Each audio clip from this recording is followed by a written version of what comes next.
Vote দিয়ে কেমন লাগছে স্যার? মহা আনন্দের দিন, মহা আনন্দের দিন। আজকে নতুন বাংলাদেশের জন্মদিন।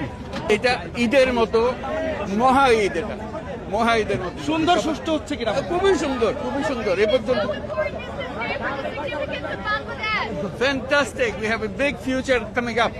We are just creating new Bangladesh, Bangladesh 2.0.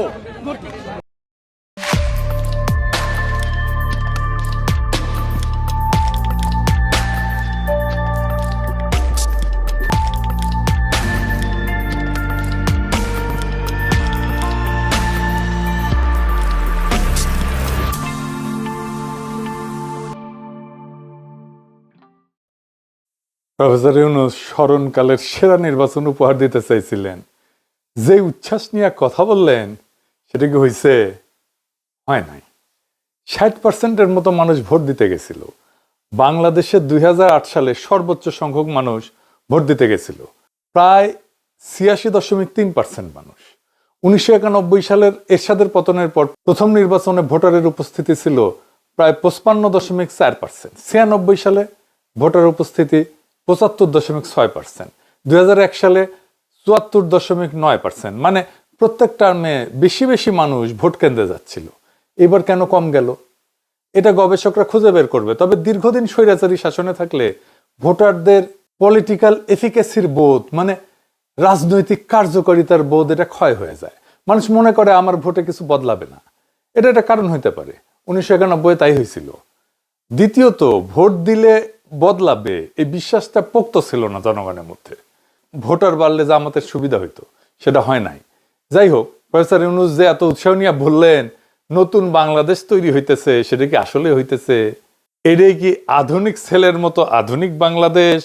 আমাদের হিরেনমার তো কপালটাই খুলে গেল। হিরো, হিরো, একদম হিরো।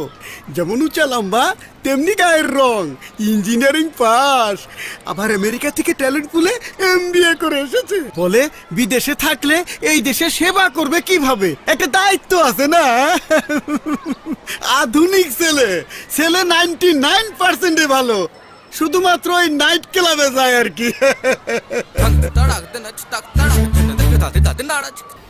মাঝে মধ্যে আধুনিক ছেলে তো।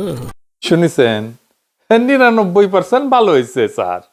শুধু একটু প্রশাসন দু একটা সিটে ইধার কামাল উধার আর উধার কামাল ইধার করিছে। বই রেজাল্টের সিটে খালি কাটাছেড়া করিছে মাঝে মাঝে। এটা খারাপ ছাত্ররা এরকম করেই আর কি।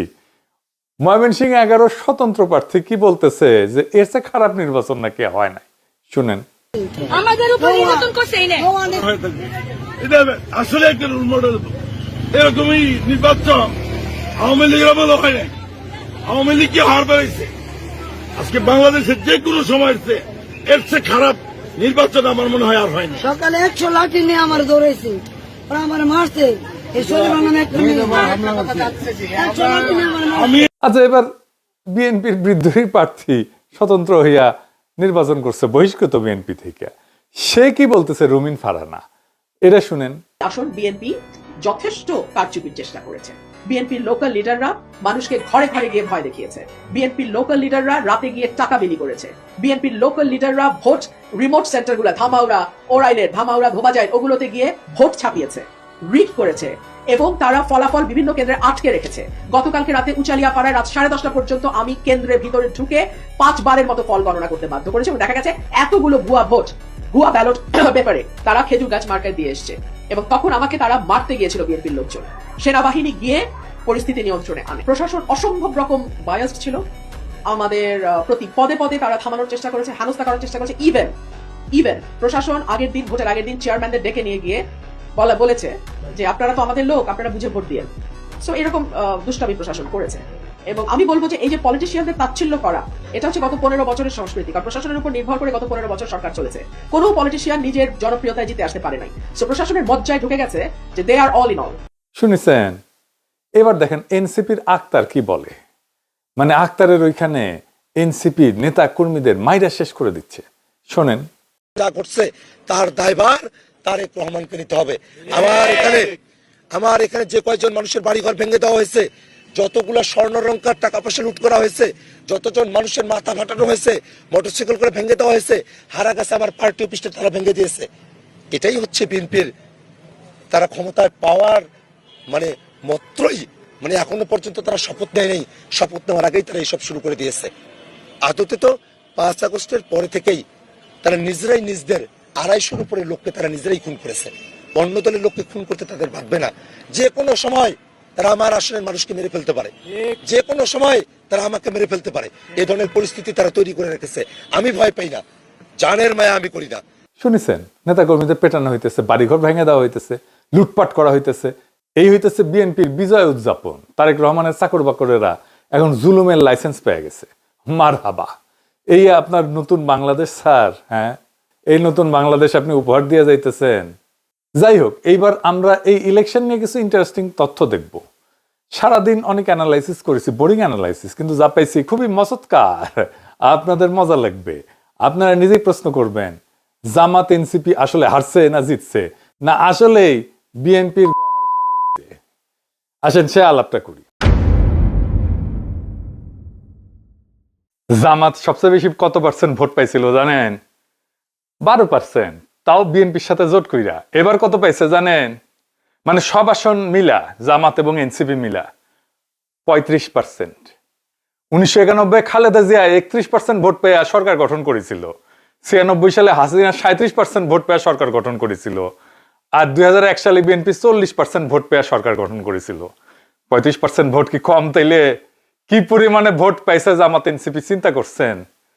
এই পরিমাণ মানে 35% ভোট মানে বিশাল ভোট। একটা দেশের 35% লোক যেই দলকে বা জোটকে ভোট দেয়, তারা সরকার গঠনের উপযুক্ত দল। তারা 35% ভোট নিয়ে সরকারে যাবে, এটা আমাদের অনুমান ছিল না। আমার ব্যক্তিগত ধারণা ছিল 40%-এ যাবে, মানে বিএনপি থেকে 5% এদিকে চলে আসবে। তাহলে এটা উজ্জ্বল সম্ভাবনা ছিল, অবশ্যই সরকারে আমরাই যাইতাম। সেটা হয় নাই। কেন হয় নাই তার পুরোপুরি ব্যাখ্যা করতে টাইম লাগবে। আজকে কিছু ব্যাখ্যা পাইবেন। অনেকে কইতেছে জামাত এনসিপি ধরাশায়ী হয়েছে। কেমনে? এনসিপি একটা নতুন দল, জামাত 12% থেকে গেছে 32%-এ, ধরাশায়ী কেমনে হয়? আচ্ছা, বিএনপি কত পার্সেন্ট ভোট পেয়েছে জানেন? 49%। এই 49%-এর মধ্যে সরাসরি মাঠে ভোটের টাইমে কারচুপি করছে বিএনপি। এর ভোট টাইনে নিছে, ইঞ্জিনিয়ারিং করছে, ইধার কামাল উধার নিছে, ওগুলো বাদই দিলাম। পোলিং এজেন্ট তারাই দিছে, সিল মারছে, ভোটারদের ভয় দেখে আসতে দেয় না, আমি বাদই দিলাম। আর্মি ব্যবস্থা নিছে কইবেন, কিন্তু ওই 99% ভালোর মতো আর কি। এটা সে আরেকবার দেখান, ওই 99% ভালো আধুনিক ছেলে আর কি, দেখান। আমাদের হিরেনমার তো কপালটাই খুলে গেল। হিরো, হিরো, একদম হিরো। যেমন উঁচা লম্বা তেমনি গায়ের রং, ইঞ্জিনিয়ারিং পাস, আবার আমেরিকা থেকে ট্যালেন্ট পুলে MBA করে এসেছে। বলে বিদেশে থাকলে এই দেশে সেবা করবে কিভাবে, একটা দায়িত্ব আছে না। আধুনিক ছেলে, ছেলে 99%-এ ভালো, শুধুমাত্র ওই নাইট ক্লাবে যায় আর কি। তো যাই হোক, এই 49% ভোটের মধ্যে আওয়ামী লীগের পুরা ভোট আছে। পুরা কত পার্সেন্ট? 15% তো হবেই। বাংলাদেশের তো 10%-এর মতো হিন্দু সম্প্রদায়ের পুরা ভোট পাইছে বিএনপি। আর 5% মুসলমান আওয়ামী লীগের ভোট। এটা মিনিমাম এস্টিমেট, মিনিমাম এতটুকু মিনিমাম পাইছে। তাহলে বিএনপির নিজের ভোট কত দাঁড়ায়? 34%। বিএনপি যে কলার দেখাইতেছে, রোয়াব দেখাইতেছে, ভাবেই আমগিয়া ভোট তো ওদের আমাদের যেতে কম। সরকারে থাকলে আরো কমবি, ন্যাচারাল, যা শুরু করছে সরকারে যাওয়ার আগেই। আর আমাদের বাড়বি। বিএনপি যে নিজের ভোট রক্ষা করতে পারে নাই, সেটা আমরা পরে দেখব। নিজের পাশা উদলা অন্যের কাছ থেকে কাপড় ধার করে পড়িছে এই ভোট, এই 49% ভোট। এটা অঙ্ক কইসা দেখাই দিব একটু পরেই। তখন দেখবেন বিএনপির এই বিজয় কত ভঙ্গুর, বুঝি চাও। এখন একটা মজার ব্যাপার বলি, বিএনপি তো দিওয়ানা আওয়ামী লীগকে ফিরে আনার জন্য। তারেক রহমান নিজেই বলছে যে হাসিনার সন্তানেরা রাজনীতিতে আসতে পারবে। পঞ্চগড় সদর উপজেলা সভাপতি নিজে আওয়ামী লীগের অফিসের তালা খুলে দিছে। দেখেন, বিপুল আসনে সারা বাংলাদেশে সরকার গঠনের পথে এই প্রথম মুহূর্তে উপজেলা সভাপতি, চাকলাহাট ইউনিয়নের সাবেক চেয়ারম্যান, জননেতা জনাব আবু দাউদ প্রধান, তিনি প্রথমেই যে কাজটি করেছেন বাংলাদেশ আওয়ামী লীগের প্রতি তথা আওয়ামী লীগের তৃণমূল পর্যায়ের নেতা কর্মীদের প্রাণের যে সংগঠন আমাদের চাকলাহাট ইউনিয়ন আওয়ামী লীগকে তিনি আজকে তালামুক্ত অবমুক্ত করেছেন সেই দেখেছেন, ওইটা তো বিএনপি খুলে দিছে, তারপর সারা দেশে বাম্বু খাওয়ার পর কয় যে এটা না না এটা গুদাম গুদাম। একটা গোডাউনের চাবি তার কাছে তালা লাগাই দিয়ে চাবিটা সে রাখছে।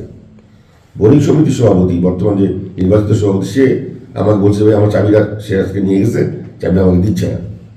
পরে আমি তাকে বললাম যে পরিবেশ খারাপ করিও না, আজকে সবে মাত্র একটা নির্বাচন হয়ে গেল, পরিবেশ আর তোমার গ্যাঞ্জাম করো না, চাবিটা তুমি তাকে দিয়ে দাও। তারপর সে ওই ছেলে, আমাদের ছেলেটা চাবিটা তাকে দিয়ে দেয়, দেওয়ার পর সে তালাটা খুলে তাদের মতো করে তার দখলে নেয়। এখন এইটাকেই, এই ঘটনাকে কেন্দ্র করে এটাকে ভাইরাল করছে। আমি পার্টি অফিস খুলেছি, এখানে কোনো পার্টি অফিসের নামমাত্র নাই, কোনো সাইনবোর্ড নাই, ওই ঘরের মধ্যে কোনো চেয়ার টেবিল বসার আসবাবপত্র নেই, এবং এটা যে পার্টি অফিস এর কোনো সিমটমও ওখানে নেই। ওটা বাম্বুর গুদাম। আর আমলিগকে যা কইছে তোরা নিজেরা খোল, নিজেরা খোল, নিজেরা খোল, খুলিছে, খুল নাই, নিজেরাই খুলিছে। দেখেন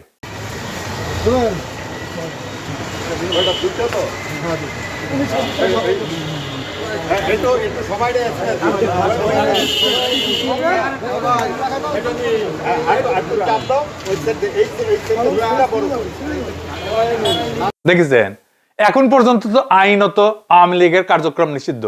বিএনপি শপথ নিয়ে সে আইন ডিক্রি দিয়ে বাতিল করুক, তারপরে খুলুক। এখন তো কার্যক্রম চালানো নিষিদ্ধ। প্রফেসর ইউনূস তো এখনো সরকারে আছে, ক্ষমতা আছে। প্রফেসর ইউনূসের সরকার কিছু করছে? করে নাই। নিজের আইন ভাঙছে, নিজে কিছু করে না। প্রফেসর ইউনূসের সরকারের মিশন ছিল বিএনপির লেসপেন্সারি করে যাওয়া, সেটাই করিছে। আপনার কি মনে হয় বিএনপি আওয়ামী লীগকে ফিরে আনবে?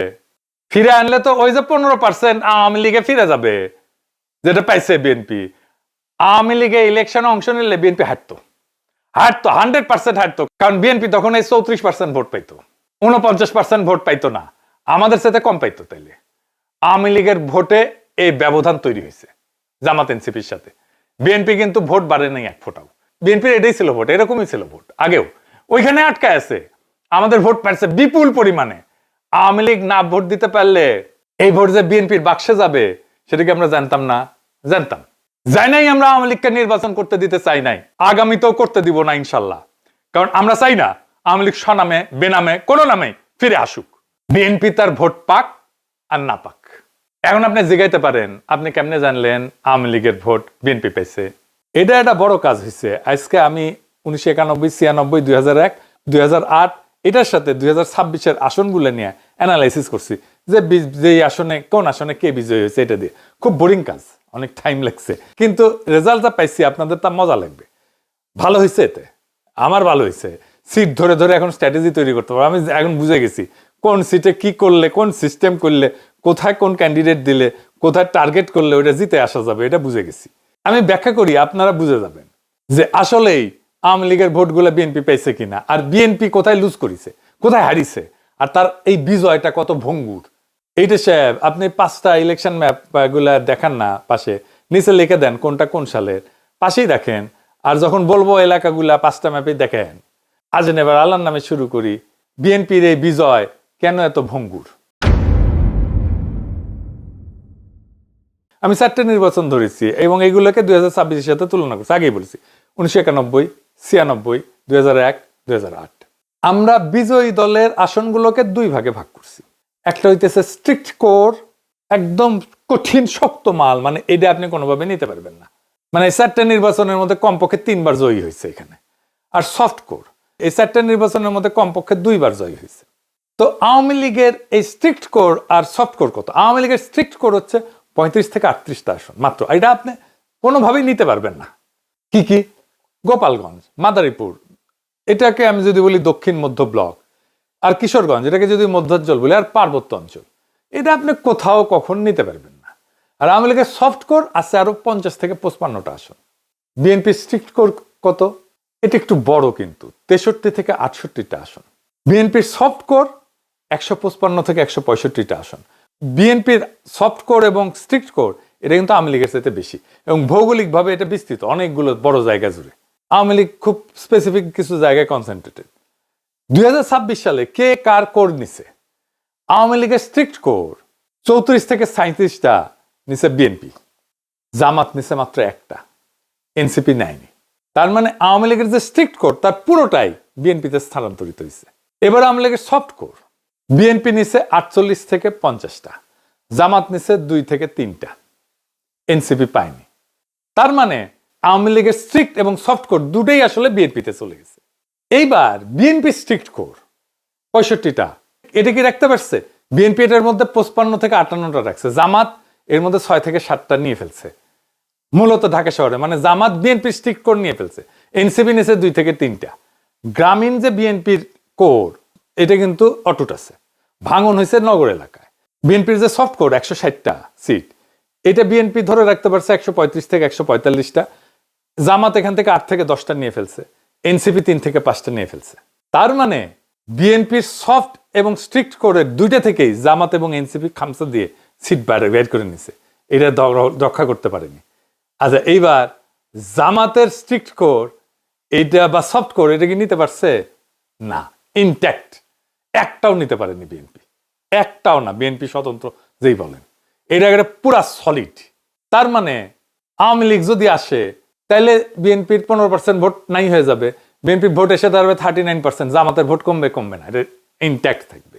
আর বিএনপির যে কোরের মধ্যে ঢুকে গেছে জামাত, ওইখান থেকে বাড়বে আরো, বিএনপির দুর্গে আঘাত করে ফেলছে এই নির্বাচনের মধ্যে দিয়ে, জামাত কেউ লক্ষ্য করেনি। এবার বুঝেছেন তো, বিএনপি নিজের ভোট ব্যাংক নিজে রাখতে পারে নাই, আওয়ামী লীগের ভোট ব্যাংক নিছে, নিজের ভোট ব্যাংক রাখতে পারে নাই, এটা বিএনপির সবচেয়ে বড় লস। এইগুলা ছাড়াও আরো আছে, মানে যে সমস্ত আসনগুলোতে 2 নাম্বার হয়েছে জামাত, এখানে একটা খুব ইন্টারেস্টিং ফাইন্ডিং আছে। ওই আসনগুলোর আমি অ্যানালাইসিস এখনো পুরোপুরি করি নাই, যে এখানে জামাত এনসিপি 2 নাম্বার হয়েছে। একটা খুব স্ট্রাইকিং রেজাল্ট দেখায় আপনাদেরকে। হ্যাঁ, বিক্রমপুরের মুন্সিগঞ্জ 1 আসন, যেটা শ্রীনগর লৌহজগ, এইটা বি চৌধুরী স্যারের আসন ছিল। বিএনপি এখানে 1,67,000 ভোট পেয়ে জিতছে, জামাত 2 নাম্বার হয়েছে 1,01,000 ভোট পাইছে। কিন্তু নিউজে দেখেন লিখেছে 98,000, মানে ওইটিও কমাই দেওয়া লাগবে, বুঝিছাও। তাই আমি ঘোষণা দেখাই যেন আপনাদের কনফিউশন না থাকে। শুনেন, এডিটর সাহেব এটা ঘোষণাটাই দেখা দেন। আমার কথা কি শুনতে পাচ্ছেন আপনারা সবাই? AKM ফখরুদ্দিন রাজি, বাংলাদেশ জামায়াতে ইসলামী, বরাদ্দকৃত প্রতীক দাঁড়িপাল্লা, প্রাপ্ত ভোটের সংখ্যা 1,01,568, 1,01,568। এই আসনে যাদের বাড়ি, যারা মুরব্বী, তারাই বলেন এই এলাকায় জামাত, শিবির, ছাত্রী সংস্থা, এদের কোনো বেল ছিল, কোনো সংগঠন ছিল? জামাতের সবচেয়ে দুর্বল জেলার ছিল এইটা। এই জায়গায় জামাতের কোনো বেল ছিল না। মানে এটা বলেন, এদের সংগঠন বলেন, এদের সামাজিক প্রভাব বলেন, কিছুই ছিল না এখানে। এই আসনে জামাতের প্রার্থী 1,01,000 ভোট পাইছে। আমি ধরে নিছিলাম এখানে বিএনপি বিদ্রোহী প্রার্থী সেকেন্ড হবি, জামাতের অপরিচিত একদম আনকরা একজন প্রার্থী, এর জামানত বাজেয়াপ্ত হয়ে যাওয়ার কথা ছিল। কিন্তু এইরকম আসনেও জনগণ জামাতকে বিএনপির বিকল্প শক্তি হিসেবে পছন্দ করিয়া 1,01,000 ভোট দিছে, বুঝিছাও। আমরা মূলত জিতছি নাগরিক অঞ্চলে, গ্রামে বিএনপি তার হার্ড আর সফট কোর দুটোই রক্ষা করতে পারছে, এটা ভালো কাজ করছে, অভিনন্দন। এটার জন্য আমাদের সুবিধা আছে, কারণ নাগরিক এলাকায় ভালো করা মানে তার ছাপ গ্রামে যে পড়বে এক সময় না এক সময়।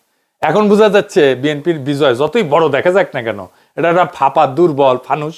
আমাদের এখন রাইট স্ট্র্যাটেজি নিয়ে আগামী নির্বাচনে প্রস্তুতি নিতে হবে। আজ বিএনপি আসন জিতছে, কিন্তু আমরা ডিরেকশন জিতছি, ডিরেকশন। এই নির্বাচন প্রমাণ করছে 35% মানুষ আমাদের পক্ষে, পরিবর্তনের পক্ষে। এটা পরাজয় না, এটা ভিত্তি। এই ভিত্তি আমরা তৈরি করে ফেলছি।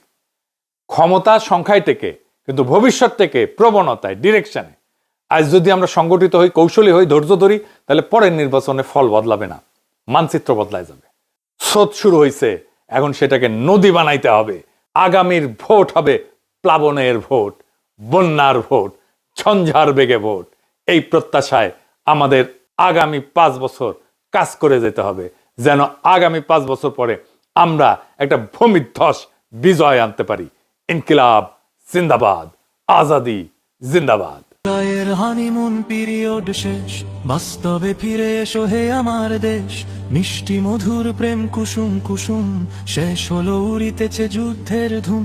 সত্য মিথ্যার বলরাই সাময়িক বিরতিতে শেষ হয়ে নাই। রিয়েলিটি মেনে নাও, সময় সঠিক, দুনিয়ার এই রীতি এই স্বাভাবিক। এ লড়াই কোনো কালে হয় না রে শেষ, পজিটিভ প্রেমে করো যতই কোশেষ, ভালোবাসা দিতে চাও ভালো কথা খুব, যারে দিবা সে যে বড় অশুভ বেকু, সকলের সাথে নিয়া পথ চলা ভার, তোমার পলিসি করো যাচাই আবার, এক ধারে প্রেম রাখো এক ধারে বাস, না হয় চুপসে যাবে তোমার আকাশ।